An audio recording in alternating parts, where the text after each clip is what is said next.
लेकिन जो सरकार बनने के बाद लोग भुला जाते हैं। अब आप कहेंगे कि आप भी तो सरकार में हैं। हम सहयोगी दल हैं, सरकार के एक अंग हैं। हम अपनी बात कहते रहते हैं। अब 54 मिनिस्टर हैं, 54 में हम अकेले हैं। मंत्री जी, वक्फ बिल जो पास हुई है, इसको लेकर के जैसे आप लोगों की क्या मत है कि इसको पास किया गया? देखिए, कानून में विसंगतियां थी। जो पुराने बिल थे, कानून थे वक्फ बिल के, उसमें कुछ विसंगतियां थी। समय समय पर संशोधन होते रहे।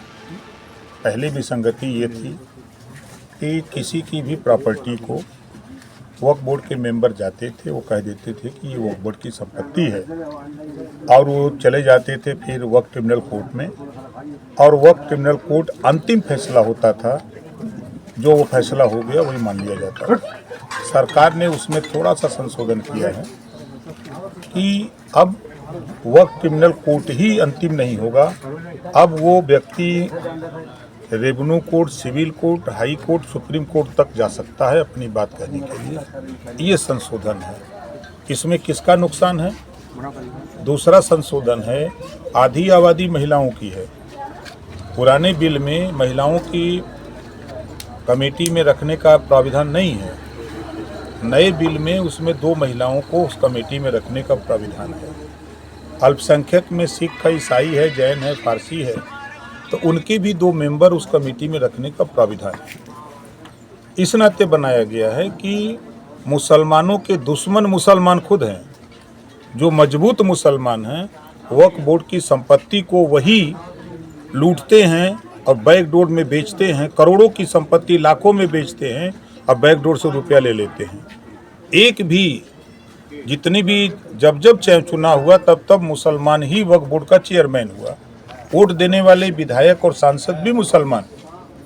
क्या एक भी मुसलमान, गरीब मुसलमान को बता दें या किसी महिला को कि वक्फ बोर्ड की संपत्ति का उसको लाभ दिया गया हो? यही उसमें प्राविधान है कि अब वक्फ बोर्ड की संपत्ति में जो गरीब कमजोर मुसलमान हैं उनको भी उसका अधिकार मिले, वो जमीन का लाभ उनको भी मिले, वो भी वक्फ बोर्ड की संपत्ति का लाभ उठावें। हम एक उदाहरण आपको देते हैं। लखनऊ में कब्रिस्तान अलग अलग है, अलग जगह जगह। किसी के घर अगर मैयत होती है तो कब्रिस्तान में दफनाने का 5-5 लाख 4-4 लाख रुपया मांगा जाता है, जो उसके कब्रिस्तान के मालिक हैं। क्या यही है इस्लाम में? उसी में अंकुश लगाने के लिए कि नहीं, अगर वो कब्रिस्तान बनी है, उस इलाके के जितने लोग हैं वो सबका अधिकार उसमें है, कोई एक व्यक्ति मालिक नहीं है। अगर ऐसा कोई करता है तो उसके खिलाफ कानूनी कार्रवाई होगी। यही तो है संशोधन। अब आप बताइए, हम आपसे सवाल करते हैं, राहुल गांधी, सोनिया गांधी, मायावती, अखिलेश, ये लोग का वक्फ बोर्ड की कितनी जमीन है? 1 इंच हो? विरोध तो ये लोग क्यों नहीं, ये क्यों चिल्ला रहे हैं? ये वोट के लिए राजनीति कर रहे हैं, वोट के लिए। इनकी अगर जमीन होती तब तो समझ में आता है कि नहीं ये सही बोल रहे हैं। ये झूठ बोल करके मुसलमान को गुमराह करते हैं। हम 2 साल पहले आपको ले चलते हैं, NRC और CA आया। यही लोग प्रचार किए कि ये मुसलमानों के कानून, ये जो कानून आया है मुसलमानों की नागरिकता छीनने का कानून है। यही प्रचार हुआ ना। 2 साल हो गया। हम लोग कहते रहे कि ये नागरिकता देने का कानून है, नागरिकता लेने का नहीं। 2 साल हो गया। एक मुसलमान बता दो पूरे देश में कि कहीं से मुसलमान की नागरिकता छीनी गई हो। इसमें प्राविधान ये है कि जो भारत में लोग हैं वो अपना नागरिकता खुद हासिल कर लें। अब बाहर से जो लोग आएंगे उनको हम नागरिकता नहीं देंगे। कौन सी बुरी बात थी? उसी तरह वक्फ बिल में जो ये माहौल ये बना रहे थे, इनकी हवा खुद निकल गई। अब इनकी कोर्ट पोल खुल गई।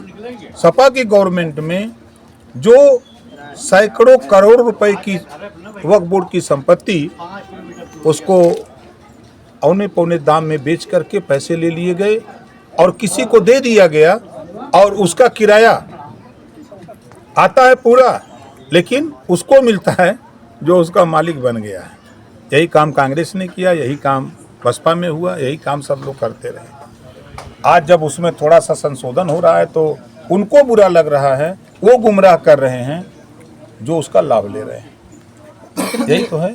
एक सवाल और आपसे, गोसड़ी ग्राम सभा है एक, मार्टिनगंज तहसील के है अंतर्गत। वहाँ पर विवाद हुआ था कुछ कुछ जानकारी और आगे बढ़िए 4 बीघा जमीन है राजभरों की, और आगे राजभर बढ़िए। अपनी कह रहे हैं और ठाकुर लोग और अपनी कह रहे हैं। और आगे बढ़िए। उसी में विवाद हुआ था, उसको लेकर के आपको जानकारी हो तो बताइए क्या हो रहा है उस मामले में। उसमें जेसीबी गिरफ्तार हो गई, जी ट्रैक्टर गिरफ्तार हो गया, मोटरसाइकिल गिरफ्तार हो गई।